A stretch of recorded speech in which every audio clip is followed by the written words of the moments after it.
Welcome back to From Maize to Maple. Today we're making not one, but two different kinds of guacamole. For the first one we'll need 1 avocado, 1 serrano pepper, a small bunch of cilantro, and 1 Roma tomato. Let's start by peeling the avocado and placing it into a bowl. I like to help myself with a spoon to make a few quick cuts, almost like pre-chopping it. This little trick is especially useful when the avocado isn't super soft, and it makes the mashing step much easier later on.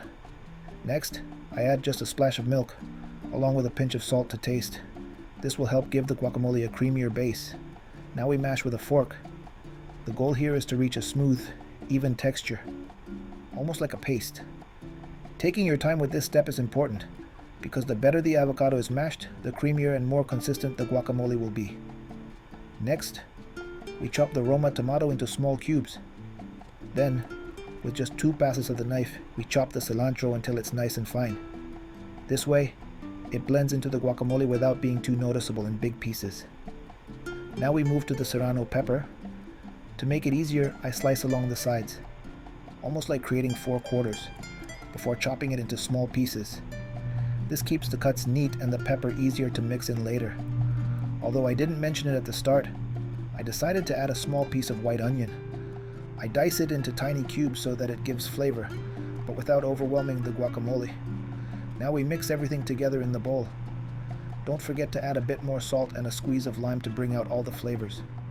Let's taste it. First, I try the guacamole on its own with a chip. Then I try the pico de gallo separately. What I love is the contrast. The guacamole gives that creamy base, while the pico de gallo adds a burst of freshness and brightness. Now we combine them together, stirring until the mix is almost homogeneous. One more chip, one more bite, and this version is ready. But we're not done yet. Next, we'll prepare another guacamole that's even simpler than this one. For this second guacamole, the ingredients are 1.5 avocados, a small bunch of cilantro, and some milk.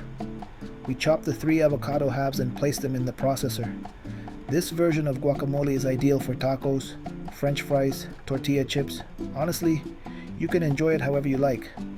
All the ingredients go into the processor with just a pinch of salt. We blend for about 30 seconds, enough for the cilantro to break down and become fully incorporated. This time, the mixture came out too thick, so I added an extra splash of milk. In total, for 1.5 avocados, the perfect amount is about 60 milliliters of milk. Now we transfer it into a bowl. This is exactly the consistency I was aiming for: smooth, creamy, and easy to spread. Consistency really matters in guacamole because it changes how it feels when you dip or when you serve it over food. For this batch, I made it especially for tacos. Here, I serve it on top, with some of the leftover pico de gallo, caramelized onions, and of course, a spoonful of salsa. By the way, I already have a video on how to make that salsa, and you'll find the link in the description. Thank you for watching, and if you enjoyed this recipe, don't forget to subscribe and leave a comment to support the channel. And don't forget, if there's a specific recipe you'd like to see in a future video, let me know in the comments below. Your ideas might be the inspiration for the next episode.